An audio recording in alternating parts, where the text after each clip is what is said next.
Vote গণনায় দীর্ঘসূত্রিতা হতে দেবে না বিএনপি। নির্বাচনের ফলাফল ১২ ঘন্টার বেশি বিলম্বিত করা দুরভিসন্ধিমূলক বলে মন্তব্য করেছেন বিএনপির স্থায়ী কমিটির সদস্য মির্জা আব্বাস।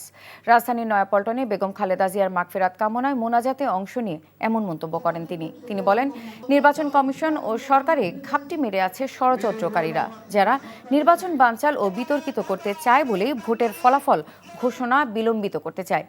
এ সময় তিনি আরও বলেন, ভোটের ফলাফলের ঘোষণা না নিয়ে কোনো পোলিং এজেন্ট ঘরে ফিরবে না, কারণ এখন পর্যন্ত ষড়যন্ত্র বন্ধ হয়নি। তিনি বলেন, বিএনপি একটি পরিচ্ছন্ন নির্বাচন চায়, প্রত্যাশা করেন অন্তর্বর্তীকালীন সরকার এবং নির্বাচন কমিশন দেশের মানুষকে একটি ভালো নির্বাচন উপহার দেবে। কার সমর্থনে, কিসের আশায় নির্বাচন কমিশনের কিছু কিছু লোক বলতেছে নির্বাচনের রেজাল্ট দিতে 3 দিন সময় লাগবে। কেন ভাই 12 ঘন্টার বেশি দেরি করে? তাহলে বুঝতে হবে তাদের ভিতরে অসৎ কোনো উদ্দেশ্য আছে। আমরা কোনো অসৎ উদ্দেশ্যকে প্রশ্রয় আমরা দেব না।